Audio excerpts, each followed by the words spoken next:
So, do you want to have a happy pet family, or do you want to be the leader for your pets? Well, maybe in order to have a happy family, you need to be the leader. But is being a leader an actual thing? I mean, think about it. If you're talking about a human family, for example, there's a father, mother, or two fathers, or two mothers, or, well, many different options, and the kids. Now, I'm going to use father as a leader just because it's easier to explain by picking one type of leader instead of keep saying father, mother. You know what I mean. So it's not that I'm discriminating, it's just to make the explanation easier. So let's say the father is considered the leader of the family. Does it mean that the father, in order to keep his status as a leader, needs to hit his kids, need to punish them all the time, need to scream at them all the time? No, in most cases, it will be kind of like an automatic thing, right? I mean, you know that your father is an adult and he's in charge. Most kids will learn from their parents by watching them. So for example, when a kid is learning a language, he does it by interacting with his parents and with his siblings.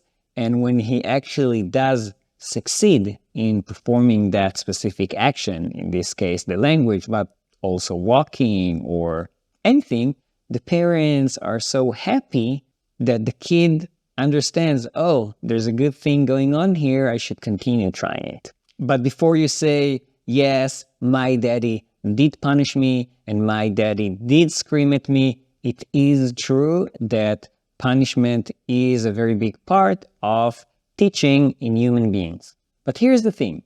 Dogs are not human beings. Cats are not human beings. Even horses are not human beings. Even some people are not human beings. Correct. Nowadays, even in people, it's very uncommon that if a baby, a 1-year-old, 2-year-old baby did something wrong, you're gonna beat the shit out of him.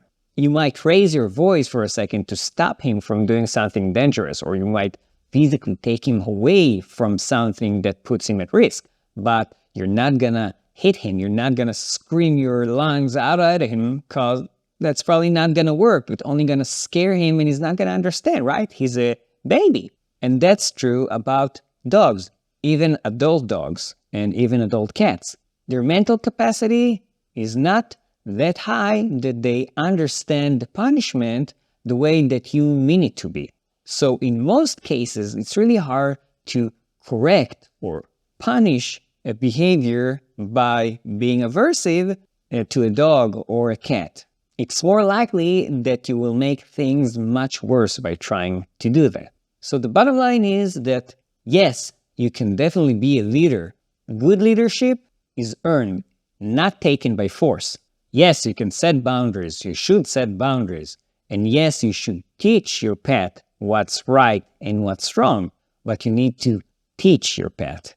And how do we do that? Well, we do it by doing a lot of counter conditioning, a lot of desensitization, a lot of what's called positive reinforcement, meaning we give them something that they like, something that they enjoy when they are performing the right behavior. And at the same time, we try to avoid the situations that will make them act up or will make them do things that they shouldn't be doing. So for example, I made a video about how to prevent your cat from stealing food from the countertops. The best way to do it is to not have food there. We really love our pets, and they are definitely a part of our family, an integral part of our family. But they are still pets. They are not people. And while the basics are kind of the same between human behavior and animal behavior, there are differences. If you just got a new kitten or a new dog and you're struggling with something, please let me know. Write it down in the comments below and I will try to make a video specifically about that topic.